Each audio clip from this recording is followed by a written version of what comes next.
Bonsoir Robin Chesset. Bonsoir tout le monde. Robin, on commence cette revue d'actualité avec une campagne de sensibilisation pour les touristes qui viennent en Suisse. Oui, en vue d'améliorer la cohabitation entre les touristes et la population suisse, Suisse Tourisme a lancé une campagne destinée aux visiteurs étrangers. Celle-ci leur explique les bonnes pratiques à adopter quand ils viennent chez nous. Il n'y a pas une vidéo là? Vous n'avez pas un extrait vidéo de cette... Je crois que j'ai un extrait vidéo. Est-ce qu'on peut l'avoir? Cette vidéo présente, avec le sourire, quelques règles de base helvétiques. Ne pas monopoliser l'espace dans les transports publics, demander avant de prendre des photos d'habitants ou encore consommer local.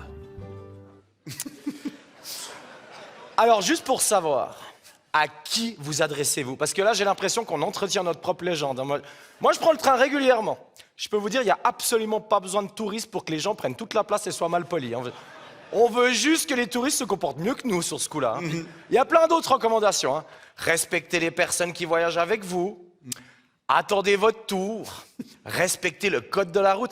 Mais vous êtes Suisse Tourisme ou Super Nanny? Enfin, s'il y a des gens qui font pas ça de base par éducation, je suis pas sûr que c'est une vidéo qui vont leur mettre en question leur manque de savoir-vivre. Non, si vous vouliez vraiment que les touristes se comportent comme les Suisses, il fallait leur donner des conseils plus précis, comme faites de la délation quand quelqu'un se parque sur une place privée, ou ayez 80% de vos conversations sur le fait qu'en ce moment, on sait vraiment plus comment s'habiller, et concluez systématiquement qu'en Suisse, c'est vraiment hors de prix, et que vous avez meilleur temps d'aller à Bali, parce que là-bas, ils ont peut-être rien, mais ils donnent tout.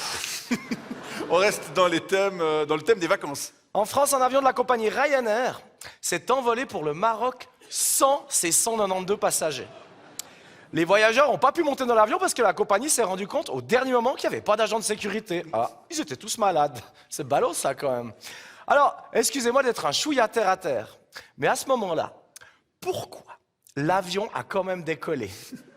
Tout seul. Est-ce qu'il avait besoin de prendre un peu le soleil, cet avion? Je ne sais pas. Je comprends, on n'allait pas gâcher la semaine de farniente de ce pauvre Boeing, c'est sûr. On reste dans la thématique des transports avec la question des squats contre un ticket de métro et si la Suisse s'y mettait. Certaines villes comme Moscou ou Mexico ont proposé aux usagers des transports publics d'effectuer 30 squats contre un ticket gratuit pour faire bouger les gens. Pourquoi pas chez nous? Eh bien parce que ce serait sacrément nul. Les gens nous font déjà bien assez chier avec leur running. Vous voulez encore que ce soit les plus sportifs qui voyagent gratuitement? Ça peut pas être un quiz de culture générale, par exemple. En plus que la seule option soit de faire des squats, excusez-moi, mais l'inclusivité n'est pas au rendez-vous. Si vous êtes en chaise roulante, vous avez qu'à le payer votre billet. Bien fait! Au marketing, ces sociétés de transport public, ils se sont dit « Il nous faut absolument un concept qui répondrait à l'idée pas de bras, pas de chocolat. » Et franchement, si tu dois faire 30 squats pour prendre le métro, bah fais le trajet à pied directement. Oui, c'est vrai. J'ai rebondi sur une phrase de l'auteur de cet article. Il n'y a jamais de mauvaise idée pour faire bouger la population. C'est faux. Il y a des très mauvaises idées alors. Comme par exemple Stockholm ou Los Angeles qui ont installé des escaliers musicaux. C'est vrai? Oui. Chaque marche est une touche de piano qui s'active quand vous mettez le pied dessus. Aux heures de pointe. Mais ça serait vraiment joli cet escalier rempli de monde qui ferait... On enchaîne avec une nouvelle intéressante en Écosse. Absolument, puisque la région est la seule d'Europe où les populations d'oiseaux augmentent, figurez-vous. Ouais. Alors, que font-ils de mieux au quotidien? Leur indépendance vis-à-vis de l'Union européenne est-elle en cause? Intrigué par cette question, je me suis rendu moi-même en Écosse pour me renseigner auprès de la population. I don't even care what I'm doing here. I don't even care what's happening. Like. They rub glucose on their gums to give them sugar. Jambos, nothing better than Jambos. The Hearts and Hibs not fucking Scottish, you cunt. You think so, eh? So now we're in a horse racing because the greyhounds are too small. Ok. Et je n'en sais pas plus, alors Faut dire que moi, j'ai fait qu'un first, quoi. Ouais. Enfin, Et sinon, une histoire de drogue sur les chantiers? Ouais, sur les chantiers suisses, la cocaïne ou les amphétamines sont de plus en plus consommées pour tenir le rythme. C'était pas l'image que je me faisais de la potion magique de Panoramix, mais bon. Un témoignage recueilli par la NZZ est troublant. Avec de la coke, je travaille comme une machine. Mon chef devrait me doubler mon salaire, lance un apprenti de 16 ans. Non mais on critique beaucoup la Gen Z, mais la génération qui suit, j'ai l'impression qu'elle n'est pas piquée des hannetons. Il me faut une augmentation parce que je me drogue au boulot. Non, mais ça doute de rien.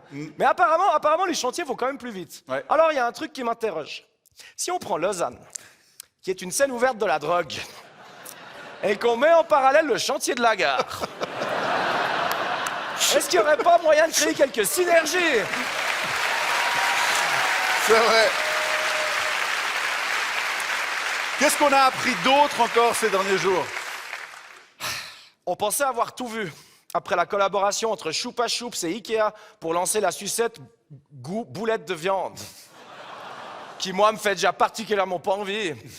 Mais c'était sans compter sur le mauvais goût ultime qui régit notre monde, puisqu'un Français a lancé la sucette goût pénis. Est-ce que c'était indispensable? La sucette goût pénis. Je veux bien qu'on essaie d'être original, mais vous préférez pas citron? C'est vraiment en vente. Alors on s'est souvent moqué des intitulés bistronomiques du style « Enchantement de yuzu sur émulsion gingembresque ».